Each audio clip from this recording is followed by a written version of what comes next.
Chivo. Kana warudziwa here sambiri mai wangu right. Anyway, ndangona mazosvika tapakati, but otherwise normally what you do tiida kuti pamunosvika tobva nemu introduce you kune vanhu kuti muri panapa, then totokupaiwa mamwe marules ekuti nhasi paifanira kutaura 1 or 2 waifanira kunge watoresawo mhikwa things like that, nekuti muchiona kuti maclerks edu how do they write maminutes. Ndingamngona pamborapa hawasungudzi musoro atiti mungona wako uchibvunza kuti wanenge uchipinda nezvei wachidii, things like that.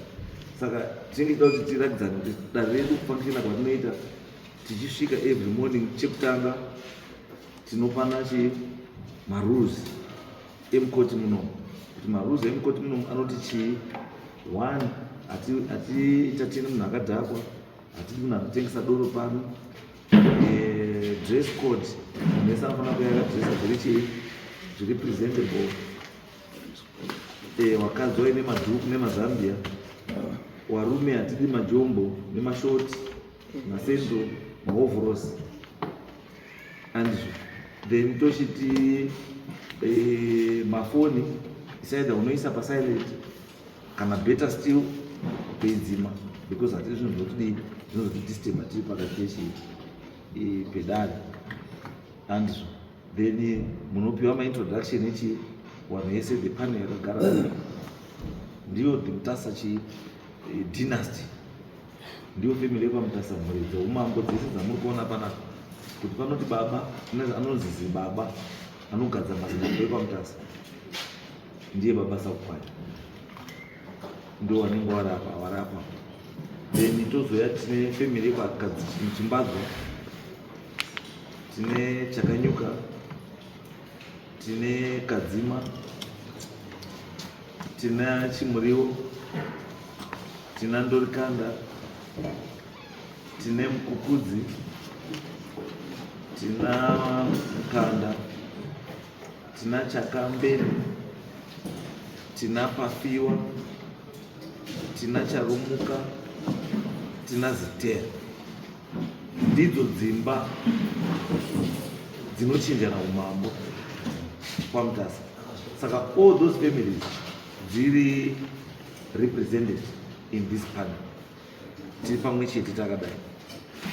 Saka tichizowa kuti from Ndorikanda the next year kuenda kwaChakambeni, the next year kuenda kwaChimbadzwa, the next year kuenda we know. So tinenge tiri pamwe panapa, tiri pamwe chete semhuri. Dare redu rinotanga nemunamato nekuombera maoko. Taombera maoko toita munamato wekutanga dare. Tatanga dare, clerk of court ndiye anenge aine record yekuti macases aripo for today mangani, wochitipa in that order. Isusu tochimboita sei, tochimboataka cases it comes. Then sekuti azvitaita right now, macases edu atatinao adi apera. Saka after that tinoombera maoko, taombera maoko we go home. Saka vati mwaona tiri pakati peprocess yacho, pane dzimwe nyaya dzatinorefer outside, dzatinorefer kunze, ndikuti kunze kune mapostori, kune n'anga, kune svikiro, and wanenge waida kubatsirwa munomu vari kuda vanhu ivavo, wanenge enda kunze wobatsirwa kupi kunze.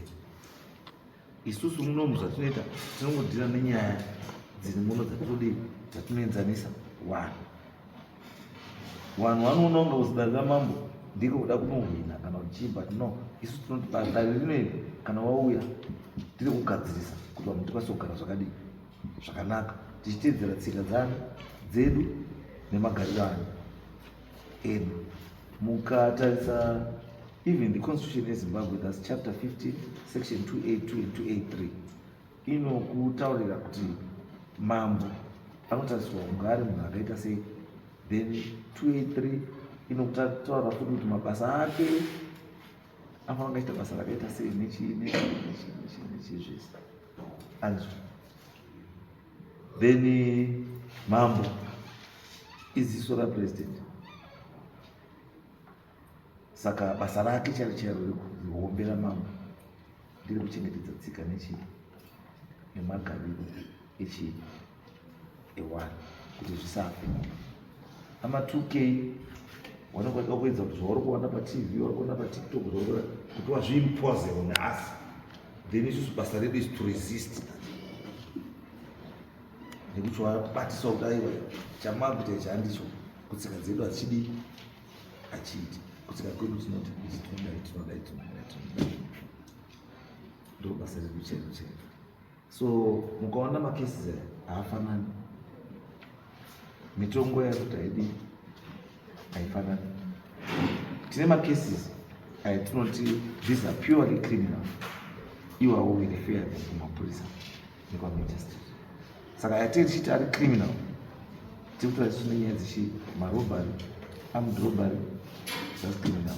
Murder is criminal. Rape is criminal. Theft is criminal. GBH, grievous bodily harm, that's criminal. Because ninge oda medical report and things like that. Zvema drugs, zvekutengesa mbanje nechizviri is criminal. Hatizviiti. Isusu kana pari pangozi, pamedha paya kutauraya munhu, chatinodhira nacho is the ngozi part. Buda munhu dzakati, buda mukadzi, buda zvakati, ndo yatinoona isusu kana tisina munhu. Asi kana tava kuti makuru uchasibva mangani kutauraya munhu, tavakuenda paMajor okugara kumbosera High Court, ndokwazvinodhiriwa nazvo. And like parallel. Yes, what? He said that you know that can be taken by because of one. Okay. Yes. Chapter the family chapter mom. Family see inofanonga ili mom ari from one of the families dzinokasichi dzinogara mom. Then kana family yachuzwa, family ndiyo inochizochuza chii yatinoti tsvana pachiwana kuti uyu ndiye achagara umambo akamirira chii, akamirira panzvo ndiyo selection party uko. But tino zvimwe zvinhu zvatotarisira zvinotariswa kufanira hurumende kuti kuti uite mambo haufaniri kunga uri munhu ane criminal record, because unotovhetwa usati waita mambo. Kana uine criminal record, it means you don't qualify. Kana uine criminal record, kana uri futi munhu akasvipa maoko, wakambouraya, although usina kuzoenda kujeri asi wakambouraya nechii zvese, you don't qualify. Because umambo wekwamutasa unoda munhu akachena, haudi munhu anotunyanya kuseri kwake. So hazvitariswi futi bauzi wakasvika form 6 here kana wakasvika chii kana wakadii. Kana yangu nguva yako yasvika, inguva yake yasvika, unongogara chii mambo. The other issue ndeyekuti kana wagara umambo hauna temba wekuti unobvisa unogara after 5 years zikakwana unofanira kunga wakubva paupinda uko, hakuna. Unobva paumambo nekufa. Ndokuti mimi makatogara ipapo ukatondipa 45 years kana 60 kuti ndizo ndichagara, handiendi ndoripo.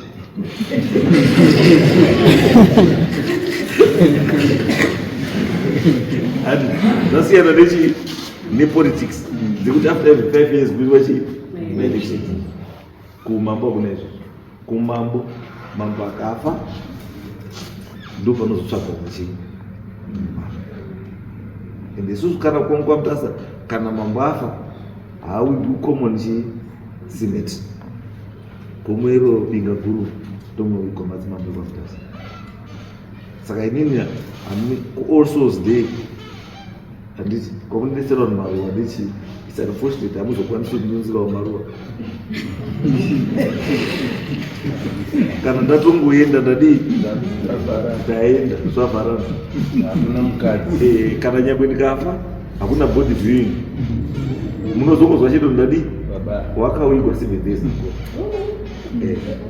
Kana nyangwe ndikarwara chaiko hamutombozvizwi. munozongozwa kuti mambo aenda ende pamunozototaura kuzi mambo aenda ndiye ndatoigwa.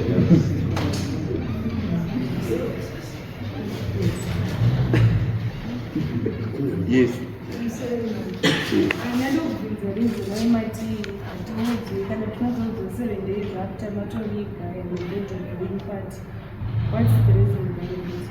The reason ndekuti one kana munhu kanzi mambo wamambo wakukunzidwa kuti wamudzimu pachiwana wamudzimu, you are no longer an ordinary person because unekamukakuona kasisina wamwe nekakuita kawakuita kasisajairiki. So paunonzi ndikarwara handifani kuoneka handiti because pane pano zvinoitwa pandiri kana ndokurwara zvamusingafani kuziva, ende pandowigwa pane zvandoitwa futi inini zvausingaiti kuiwe zvausingafani kuziva, because pandinowigwa inini pandinofa ndinoomeswa handipindi mukofini haikaona musiyano wacho, ende pandikuenda kwacho kwandikuenda ndirari pasi ndiye ndakangogara zvandakaita ndakanyararama kusvika ndaora ndesi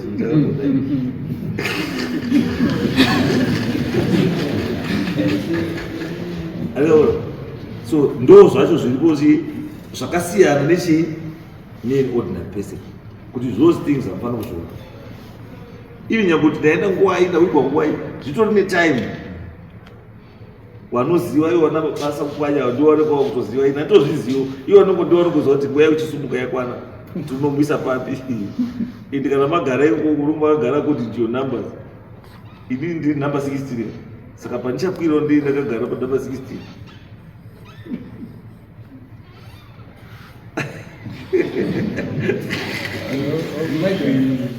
Unogona kuzvirwadza but ndo reality, ndo zviripo, ndo story culture and tumwe tumakabs tori mukati menyu ndo zvatinofana kutogara tichiita sei tichitoziya ende isusu kwamutasa hatirwire. Pena abata pena yake ndeani yake ende hatigarise munhu woti njoo kuti mambo apinde kumagariro akaita, it means family yese yakagara ikawirirana kuti chi ndo zviripo hatichinje. Ndoona kutouya kana kuti timu nyitosangana nayo kana kuchiona mudhara hazvizinei but zvakatoiti ndiyo mambo atoripo. Pana mwana munhu. Yes. Yes. Ndakubvunza pamaroyal kuti mambo mafunctions etsvimbo maheadgears nemaroyal clothes zvinofamba sei kuti zvafanana nezvakapfekera ndakaita ichi chinobva kugovernment, pili yakabheti inobva kugovernment, iyi heti inobva kuchi inobva kugovernment. These are irregalia regovernment yokungochita ndasvika pandasvika ukwanisa kuziva kuti auyi munhu ndiani ndimambo. Zvafanira kuti uniform ndio uniform yamambo inobva kuchihurumende, asi kana tiri kuchiwa kwedu tine irregalia futi iripo inoitwa paswa tsvimbo dzautaratidza kuti kune tsvimbo kune makano kune chii zvese zvinoitwa person to me kubva zvazviine umwe chief zvinozofukwa ndiri inini I then keep that thing and it's on behalf of the family and so that vanamba basa kupfanya pandinofa inini ndo chinhu chekutanga chaunotanga umubvunza kuti tsvimbo dziri kupi obva watora wakumirira kuti pachaumva umwe mambo wazokwanisa kuita ira. Saka tsvimbo dzekumambo dziripo ndo zvatinoita pana patogadzwa mambo the night before program yegovernment ndo patinoita isusu the cultural part the traditional part ndo panoitwa zvese izvozvo kunogadzwa mambo kubinga guru nekuita sei zvese nekupa tsvimbo nekudii zvese ndo pazvinoitwa but zvehurumende zvauniform chete. Yes. kumashure pamataura pataura naye avenging spirit kuti munotaura nespirit handika kutaura kuti kwada kubviswa mombe womukadzi. Nowadays is it necessary kuti panobviswa mukadzi or panongobviswa mombe chete? Those are not. But as we violated women's rights, for example, talking to, for example, I'm a girl and do any sort of peace one goes and this and snap on conference. I mean, like, these days, what is happening now? Linking goes. I know one story the Mumanga. Akabudio. That's the same things that we take story in Ngozi. Ngozi, chinotoitaura kuti ngozi mazuva ano akuchari pisuchi mwana mukadzi. Taura muripo wako in the form of chi mombe, mbudzi kana mari. Totowira iyo totaura ichimbe mombe 15. That's why ukona makesi edu ese hapana pawambozwa totaura nenyaya kupachira ikupa mukadzi. Because akusisina izvo ngozi dzinotounderstanda izvozvo katoitaura patinge totaura tomotaura ngozi yakufana notaura nemunhu.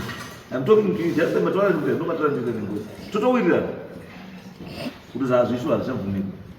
Saka chini payangu imwe kune academical level zisina basa kumama azi academical level kudzidza zvisina basa kumama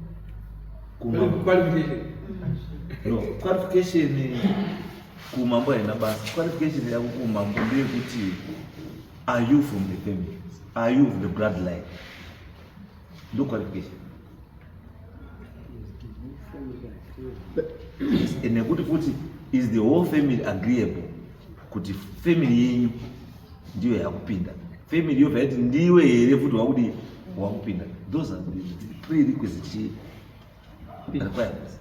tichiedzera ipapapo nowadays sematauriro amuri kuita family iyoyo inotarisa futi manje kuti ndisekuru ndiye aada kudini, aada kugara. But netechnology kana kuti nemazuva ano vachakwanisa here kunobaya computer kana kuti kudini. Family iyoyo iripo pakutoadjusta kuti alright sekuru tazviona asi regai tiise uyu muzukuru kana mwana wenyu kuitira kuti abatire chinzvimbo chenyu to suit toti magariro atakuita mazuva ano. Plus chimwe chinokwanisa kuti mazuva ano chekutanga ndechekuti you identify the candidate. And my identify the candidate, there are two things zvinoitika. It's either the candidate says, no guys, inini because of my physical condition or because of interest, I am not interested, or because of the hectic requirements zebasa iri, I am not ready, or I feel I can't do this. Saka what I am doing is I am passing on the baton kuna nengi uyu anditi kuti aite hake pachinzvimbo chani chavo. Then kunozoita manje legal requirements now ekuti wakunzi kana wadaro chinyora affidavit obva wasaina kuti yes for sure ndini ndaifanira kunga ndikuita mambo according to the culture netradition yekwamutasa. Asi because physically I'm not okay kana kuti interest yako handichakwanisi ndapa chinzvimbo changu kuna nengi utosaina izvo zvisaka kuti then pane pambo kusvika kuti sekuru haachakwanisi kana kufamba kana kuti sei ada kusumudzwa pakusumuka, oda kugadzikwa pakugara, asi oinsista kuti chii ndini andika moko hamukwanisi kumudii futi kumurambira because pamutemo ndiye anofanira kunga chigara. Saka izvozvo zvatinoshita zvaanoshitirwa mai nehurumende anosekuru sinzi muchakwanisi kufamba nechii nekudii chitsvagai munhu anonzi proxy. Handiti proxy ndiye munhu achanga achikuitira ichi basa achiripota kwamuri ndimi mambo, asi uyu ndiyo mambo power of attorney. Ndiye rana boy wenyu wokuti makagara woenda ukaenda kumeeting woti uvo iwo wakarwovhenyi wazi kotorara gundu mangwana sekuru kune meeting kwarara yakadai woenda munotodii umhanya wenu wodzoka uvhenyi kwapati orara hake handisi mutemo machizoro unotaura munhu iyeye ndiye baba, iwe uri proxy, you are acting on his behalf. Saka munhu iyeye nyange akarara pabonde apo 10 years ari pabonde apo akarara asikamuke, ndiye baba. Hapaiswi umwe mambo iye achiri kufema. Hanzi zuva haribudi rimwe risati radii.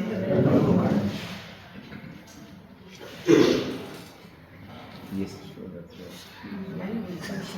Yes. Until as my kings live in traditional religion. Yes. So do you acknowledge the existence of God? Yeah, in India, there is something that believe in the existence of God. Then God himself, others cannot believe in us.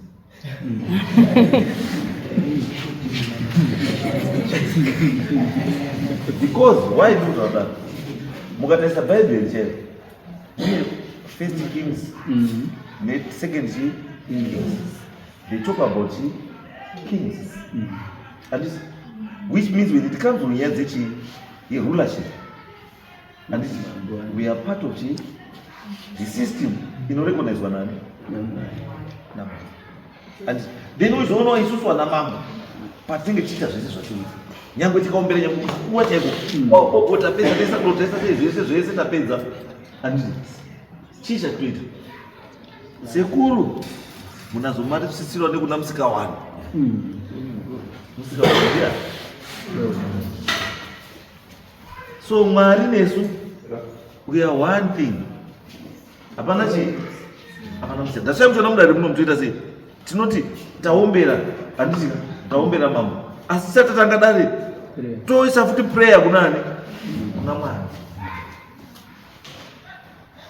Handiti ndo zvatikutaura kuti isusu at the end of the day vanhu vanofunga kuti mambo haatobuzwa nezvaMwari kana kuita sei.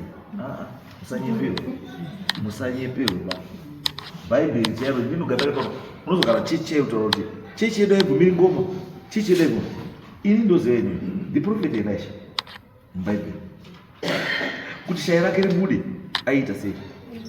Aitangaridzirwa hosho nengoma ndoti shaya rake ribude. Ende muchiremember kuti munhu wacho ainzanisa rake aidaidzwa during that time. Zita raipiwa munhu iyeye. Havana divinity. Divinity ainzi a minstrel. A minstrel basa rake ranga riri kuya kuridza hosho nengoma kuti shawe ridii raelisha ridii. Saka mubhaibheri if you go to 1 Kings and 2 Kings nyaya dzemashawi dzirimo. And whenever you talk of my prophets in the Old Testament, and nyaya dzemashawi even yaunganika mubhaibheri wachikutaura pane imwe paya patauze ukataurira mweya yakashata yaSatani ukaiti chinja mvura ite ropa inoita ropa, ukaiti chinja seiti zvinoita. It means kuti bhaibheri chairo rinoziva kuti chinhu chinonzi midzimu chiriko. Isusu nebhaibheri we coexist. Kana nyangwa mukaenda kana paredio ndingamuzwa pane program inonzi Chikristo netsika. Zvinorevei? Christianity and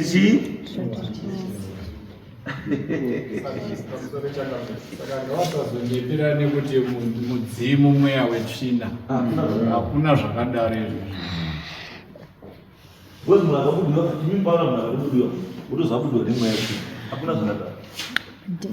Because svikiro kuchiwana kune n'anga kune svikiro. Svikiro neng'anga zvakasiyana. Svikiro munhu ari ngokutaurira nekukupa guidance nemasolutions. Asi n'anga munhu ari kutokurapa.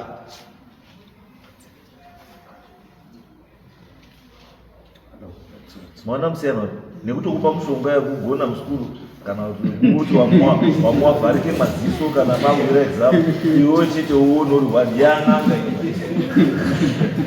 kana kuti usarwara nguva yemaexamination. Akapari mafuta pamunoziva kuenda third term unondotowa kuenda class nozora.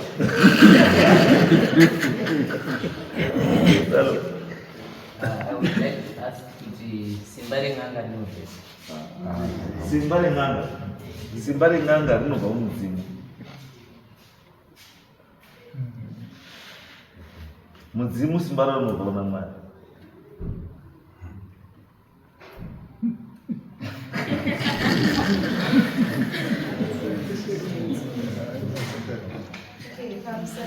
Yes. So how do you know that you like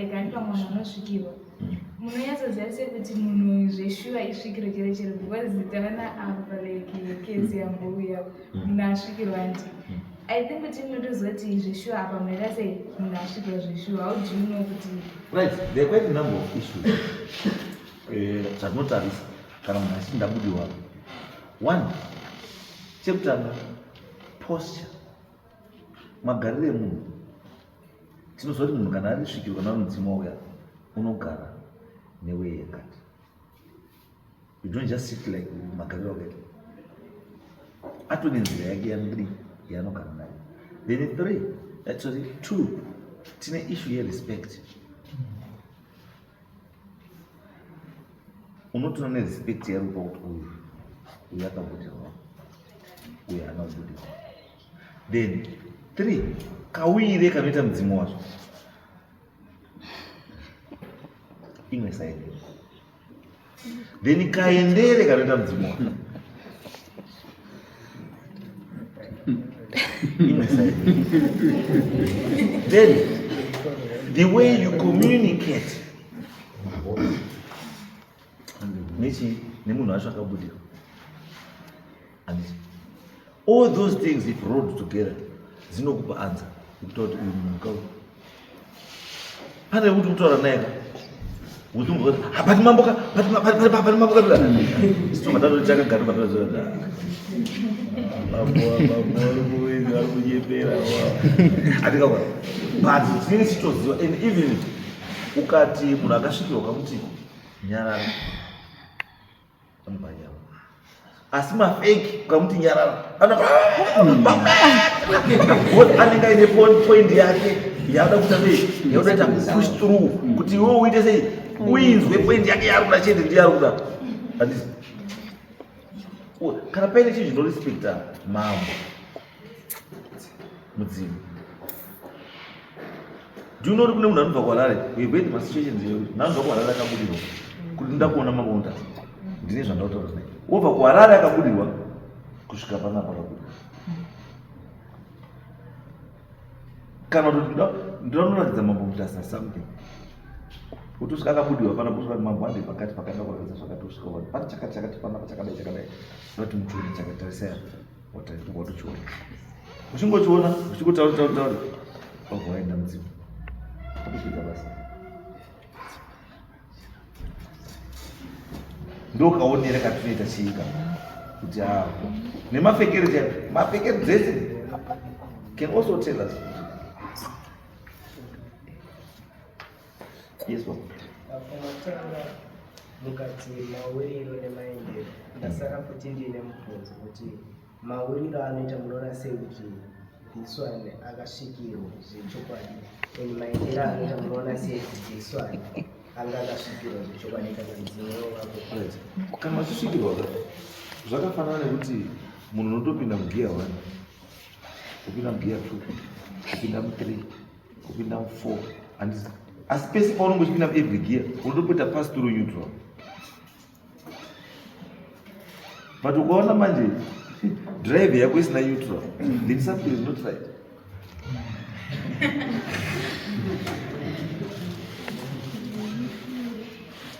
Haikuona nyezo. Saka mabudira anoita munhu kana pano apa sosika. Asataura kana even one word.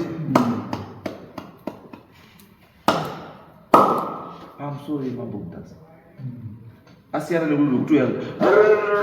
Ine mwana wako. Uzokumbaya. Zvatosiyana. Hadisi. Then pakupedzisira. Hadisi. Unozokuti munhu wanga utoroneka. Ko John wanga uti zvakati kuti wozoza. John uchikwera. Ndiripo. Neumwe kuti kana mapedza mataura zvisi mataura kuti mama ndakukumbira hangu kunozorora. Aona zvatodii? Ndosaka tikauye kako nikaendere kako because hakuna mhepo inongoti senge zvaita bambo aya paya. Akamwana bambo. Harakata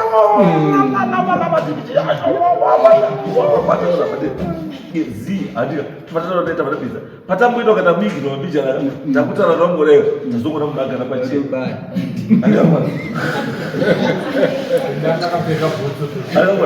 apakapfeka chii ndinoti mwana akabudiwa kana mukadzi aine pemu aine wigi anosvika kule chekutanga unokwanisa kuona kutanga kuzana mabhachi yarokanwa ring watch haadi zvinhu zviri chii zvine time bvudzi charo ringobata inini inonzi dzapakapfeka inonzi wig kancock zvese utodii zvese kudai utoti ndikupiswa kuti ndowa urutanga mototanga tanyedzi uzofunga zvewigi nechii madii apedze but ukagora kuona kadai warutoti iwe ndakona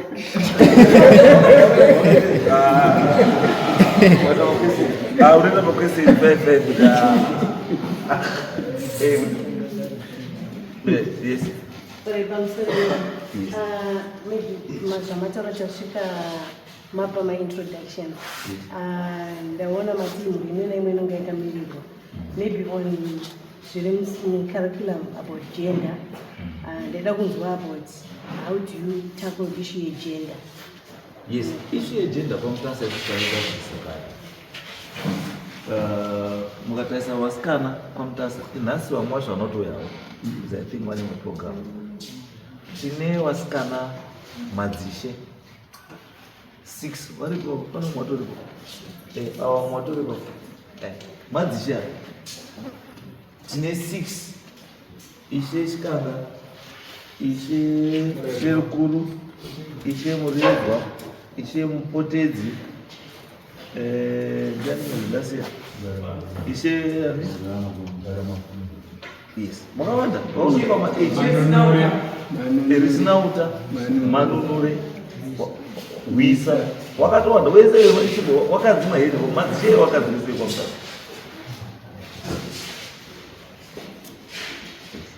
Saka vakadzi vanobvumira kuti rogara pamunhu. Yes, kana nguva ichakwana. Yes, there's no issue. Because pane zvavana kuti alright, family yenyu ndiyo yaugadzwa mumambo. Nguva yaumambo yadii yakwana. Hakuna mwana mukomana. Anogara ndiani. Musikana.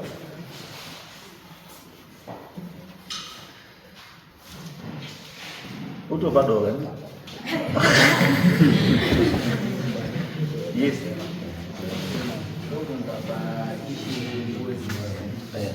Pane ma-avenging spirits, kuti ma-ending spirits, kuita ma-ancestral spirits. Saka ndinoza kuti why uchinzi avenging spirit will be stage 1 kunyanya uchifika kwama-spirits esarika. Right. The way the self can tell you is self-explanatory. Good avenging. What does it mean when you are avenging? You are on a mission to destroy. And yes, you are nechi neshikio. Kana kuti mudzimu wemusha. Because mudzimu wemusha ndiyo kupa musha guidance ne protection. Kuti musha zvinofamba zvakadii zvakanaka. Asi in avenging spirit mweya uri kuuya kurwisa zvawakaitirwa.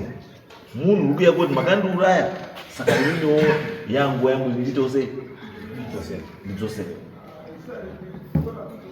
iri revenge ndomsiyana wacho. Saka revenge ndasvakuda revenge ka inozouya ine miripwa ndonyaya right.